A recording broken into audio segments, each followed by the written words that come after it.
good morning, good afternoon, good evening, wherever you may be on this planet. Welcome to another edition of Talking Football with Uncle Ben Walderman, perhaps, arguably, the greatest tout of them all.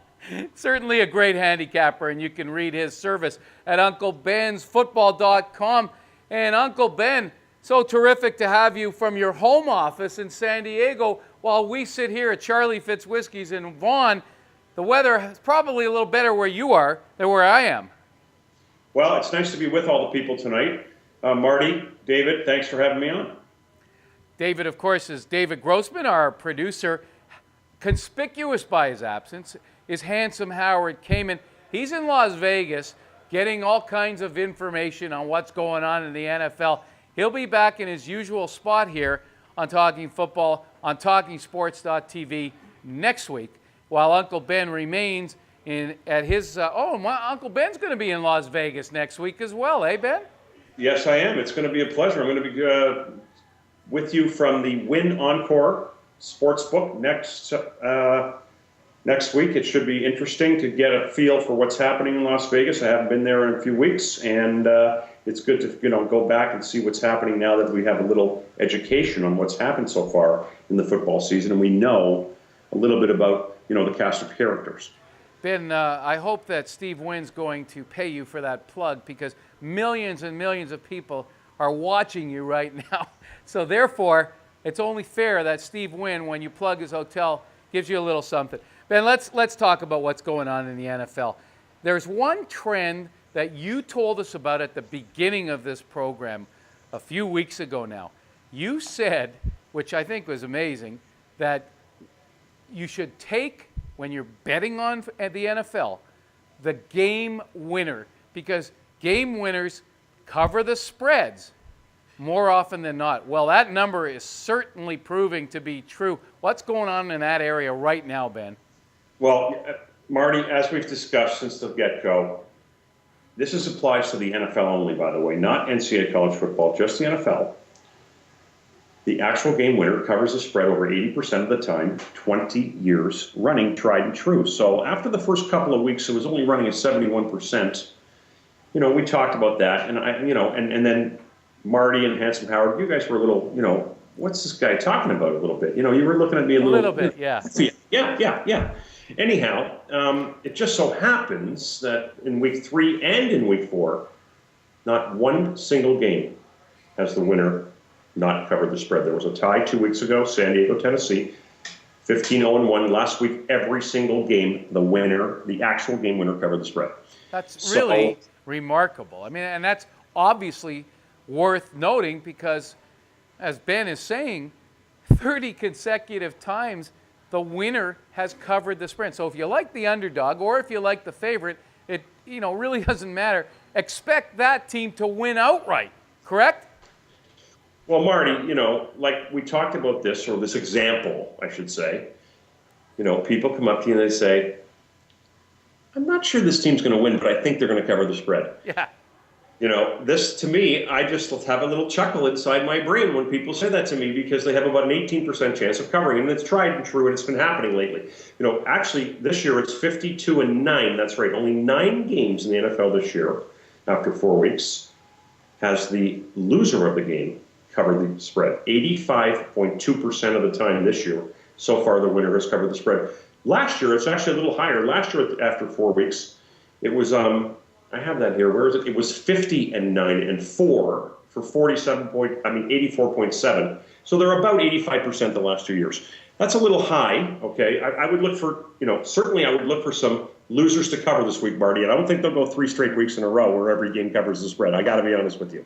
But nevertheless, obviously the actual game winner does cover the spread more times than not. So if you don't think the team's going to win the game, I wouldn't side with the I would have second thoughts about picking that team. Folks, that's good advice, obviously. The numbers obviously speak for themselves.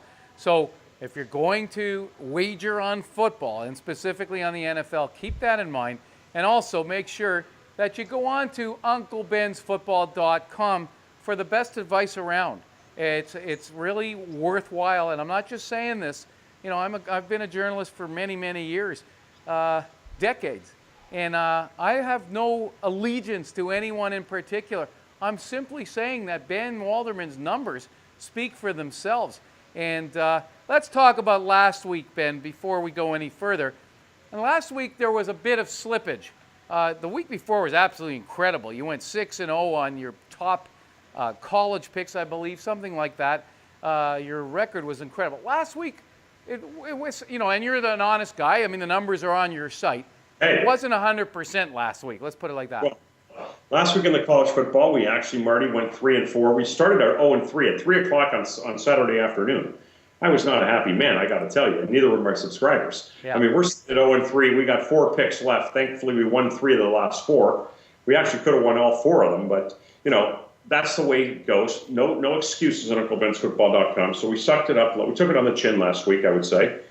And though we still are running at a solid 19-10 at the college level this year, a solid 9 games to the good, 65.5%, Marty. I'll take that every day, all the way to the. That's great. So, yeah. Had a couple, like I said, mentioned to you, actually, you asked me last week, what happens when, you go on these runs and you should I load up this week? You remember you mentioned this to me? And maybe I did. I thinking that you were going to be hot, but you gave me some good advice. No, you have to be able to cut back or consistent dollar wagers. If you go to the How to Win section on UncleBen'sFootball.com, my website, which gives you a better idea of how to win, gives you a better opportunity of how to win, Marty. Well, last week it just tried and true again. You just keep yourself consistent. We lost. We were 3-4 last week. We're down 1 game, so. We're 10-3 we're 13-4 the last 3 weeks in college football. I'll take that on a 3-week spread every day of the week. In the pros, not so good. 1-3 last week. Basically I sucked the bone if you want to know the truth. But last year, well, I got to be honest with you. Yeah.